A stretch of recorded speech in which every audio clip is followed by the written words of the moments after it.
Graça e paz da parte do nosso Senhor e Salvador Jesus Cristo. Amém?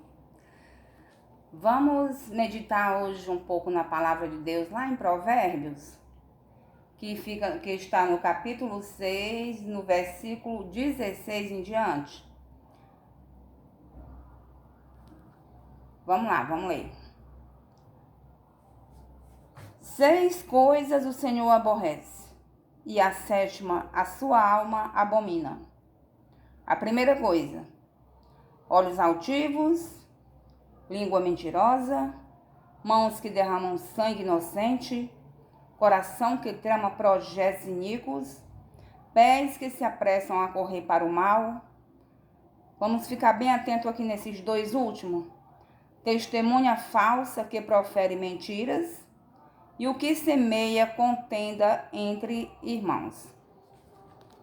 Amados, aqui é uma passagem muito conhecida, mas nós vamos parar um pouco no 19. Nós vamos parar mais um pouco no 19. Testemunha falsa que profere mentiras. Amados irmãos, sempre houve, né? Testemunhas verdadeiras. Aqui está falando daquelas que são falsas, né?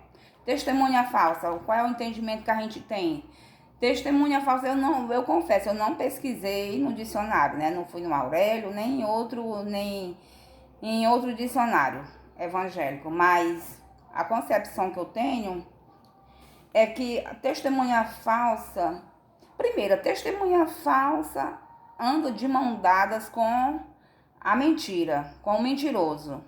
Porque se a pessoa está testemunhando uma coisa que é falsa, que não é verdadeiro, logicamente a pessoa está inventando mentiras. Então, primeiro ponto, a testemunha falsa e o mentiroso, a mentira, as duas coisas são ligadas, não podem ser separadas. É como se fossem almas gêmeas. E isso não é legal, isso não é bom, porque aqui na palavra do Senhor está dizendo que 6 coisas o Senhor aborrece. O Senhor, então, fica bem entendido aqui que o Senhor aborrece aquele que testemunha falso, quem inventa mentira do seu próximo, ou de quem quer que seja. Então, amados irmãos, para poder a gente ter um entendimento assim, desses versículos, eu separei 2 ou mais exemplos. Primeiro exemplo, a gente vai ver de testemunha falsa, a gente vai ver aqui no Velho Testamento mesmo sobre aquela história que muitos de nós já conhecemos. Aquela história de Acabe, que era rei de Samaria, era rei em Israel, rei de Samaria, o esposo da Jezabel, ou mulher falada, né? É uma das mulheres mais faladas até agora, nessa nossa última geração, creio eu, que é a Jezabel. Agora, que pena que não é assim, ela não é conhecida como uma coisa boa, né? Mas é uma mulher assim muito falada pelos atos, as atitudes más que ela fazia. Tanto ela era má, como fazia o seu marido também pecar, né? Mas então, a gente vai ler, meus irmãos, eu gosto muito de copiar no papel, muita gente não aprova, né? Porque a palavra de Deus diz, abre a tua boca e eu te encherei. Tudo bem, concordo plenamente. Mas acontece, irmãos, que vocês podem ver que a minha idade já está se aproximando da terceira idade. Já estou com 56 anos. E a minha cabeça, a minha mente, não é mais como quando eu era novinha. Estou gaguejando muito, né? Estou um pouquinho nervosa, vou procurar me acalmar mais. Então, na minha idade, eu já não lembro mais das coisas como antes eu lembrava. Então, eu tenho que anotar para poder eu não esquecer. Então, vamos lá. Vamos falar um pouco de Acabe e de Nabote. Vocês podem acompanhar aí no livro de 1 Reis, no capítulo 21. Eu vou dar exemplos da pessoa que é falsa testemunha e que Deus aborrece, né? Deus aborrece tais práticas. Essas pessoas que têm esse costume de inventar conversas, né? inventar mentiras. Então, eu não vou ler todo aqui, eu vou resumir o máximo possível. Inclusive, não querendo fugir do assunto, mas eu já queria dizer para os irmãos que a qualquer momento eu posso ficar impossibilitada de gravar vídeos. Por quê? Porque o meu celular tá dando muito problema. Eu louvo a Deus por ele, porque foi uma irmã da minha igreja que me doou. Eu não tinha, até então não tinha. E ela me doou esse celular, tem sido uma bênção para mim. Como eu moro só e eu tava uma pessoa assim muito ociosa, sem celular, sem nada, tava assim isolada. E através desse celular, né, eu tenho um WhatsApp, posso falar com a minha família, posso falar com meus amigos. E agora Deus me tocou para poder gravar esses vídeos. Mas infelizmente, né, o celular, não vou nem dizer que é o inimigo, porque nem tudo é o inimigo, a maior parte é ele sim. Mas é o celular mesmo, que não comporta os vídeos. Eu comecei a gravar os vídeos agora, ele não tá comportando.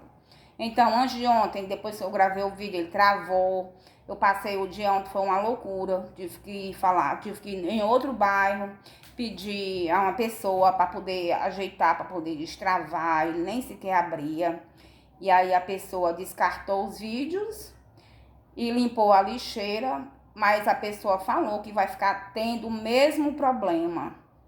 E eu, irmãos, eu sou aquela pessoa que foi celular, eu sou leiga, tô aprendendo um pouco agora.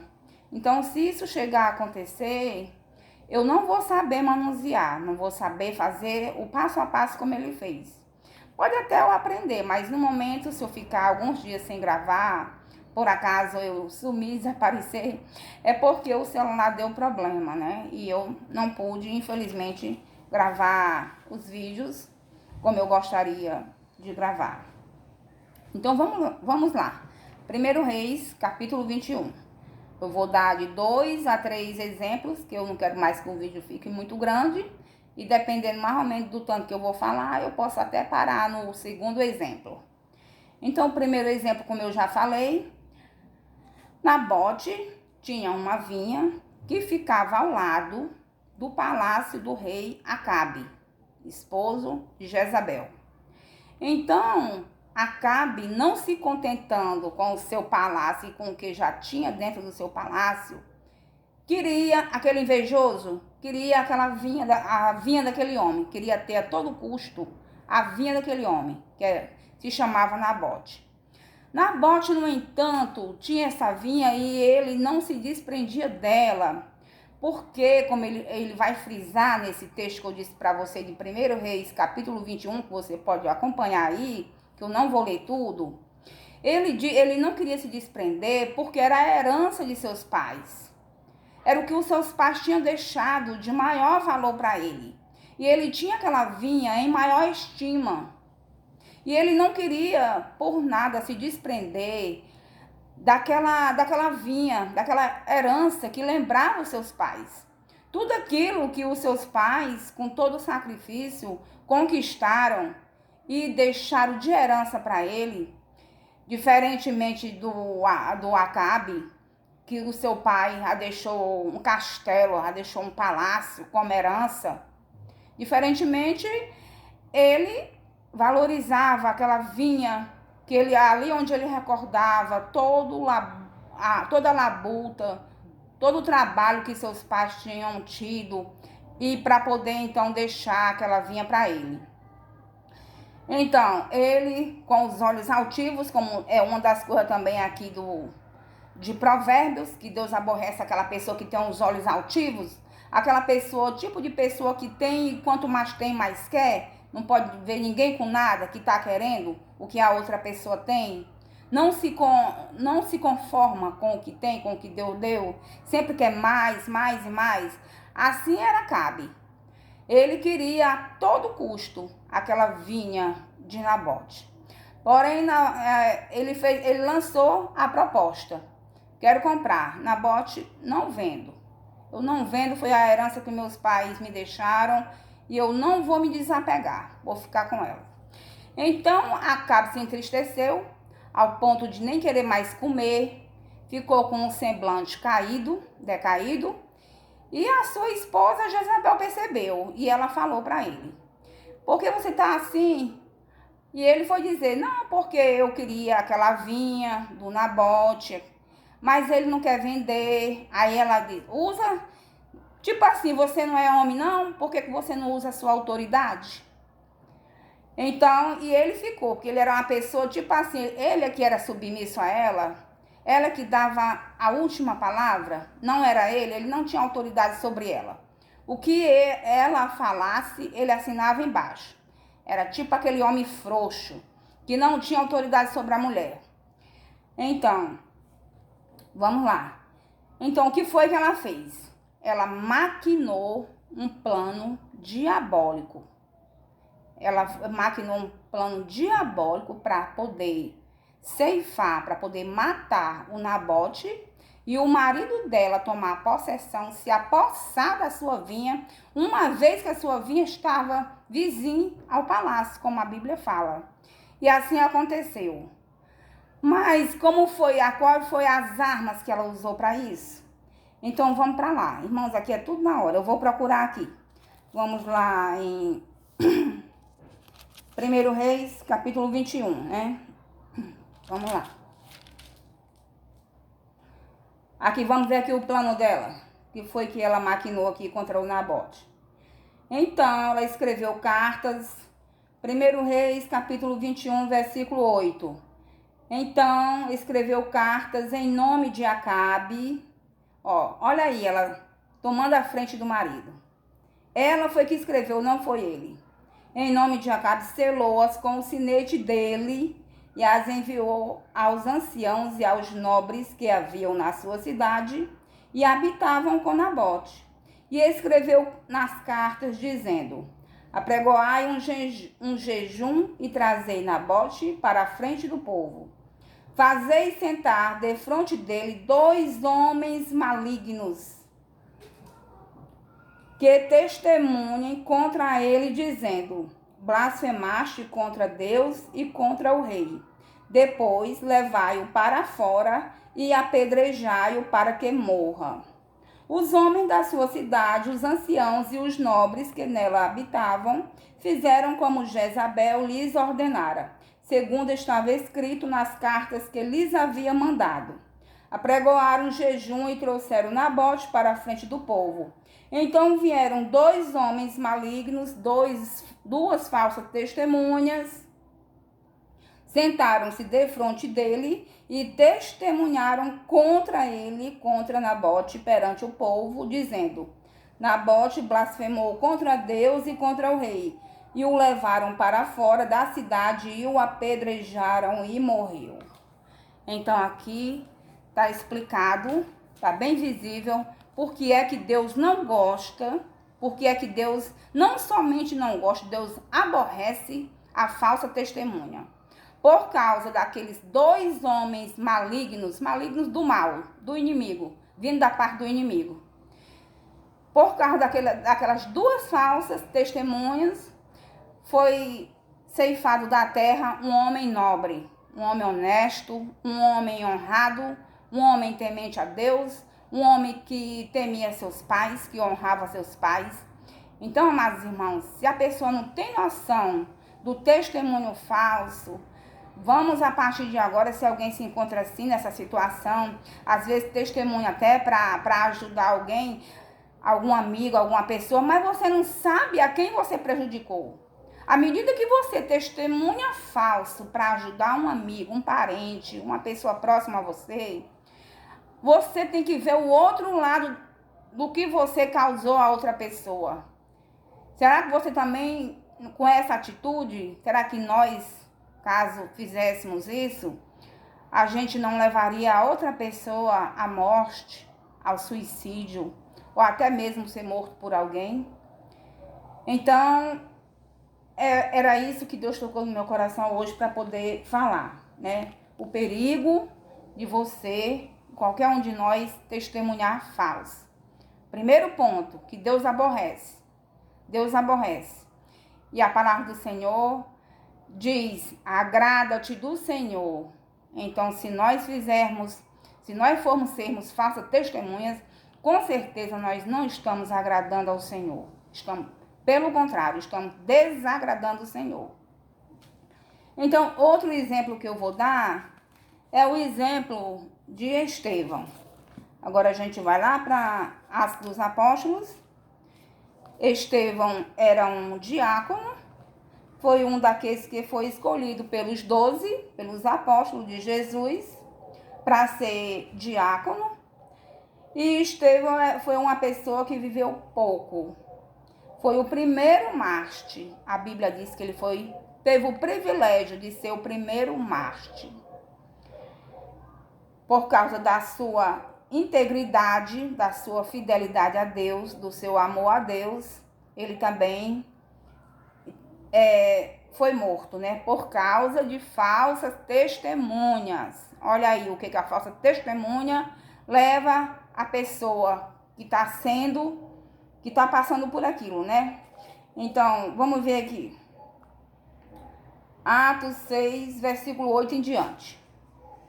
Estevão, cheio de graça e poder, fazia prodígios e grandes sinais entre o povo.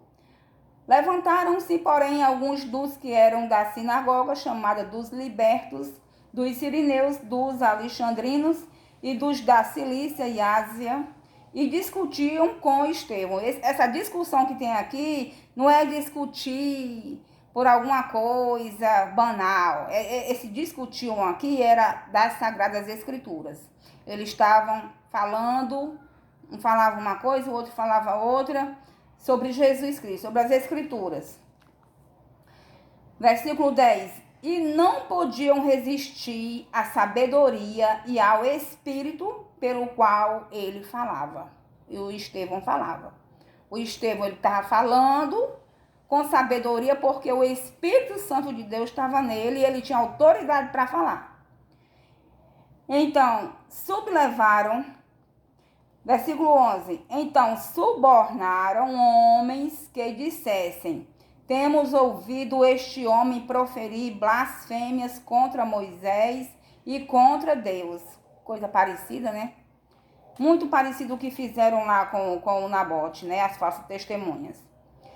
Sublevaram o povo, os anciãos e os escribas, e investindo o arrebataram, levando ao sinédrio.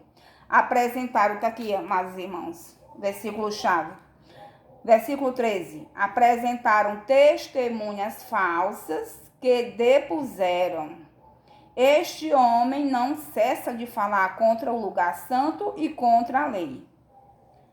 Então, novamente, né, falsas testemunhas, né, que surgiram para falar mal de Estevão, daquele homem de Deus. E o que foi que resultou? Essas falsas testemunhas resultou mais na frente a sua morte, a morte de Estevão. Capítulo 7, versículo 8. E apedrejavam Estevão, que invocava e dizia, Senhor Jesus, recebe o meu espírito. Então, por causa daquelas falsas testemunhas que depuseram contra Estevão, morreu mais uma pessoa inocente. E assim, meus amados irmãos, é hoje nos nossos dias. Sempre teve essas falsas testemunhas e sempre vão ter, e às vezes nos levam até a morte. Mas o que a Bíblia diz, o que a Bíblia fala? Não tem mais aqueles que matam o corpo e nada mais podem fazer. Então, mesmo que nos matem o nosso corpo, a nossa carne, mas o nosso espírito está seguro nos braços do Pai, está seguro no Senhor. Então, mais um exemplo que eu vou dar para finalizar. O próprio Jesus Cristo. O próprio Jesus Cristo, depois que ele foi crucificado, depois que ele morreu, que ele ressuscitou, que ele disse que iria ressuscitar.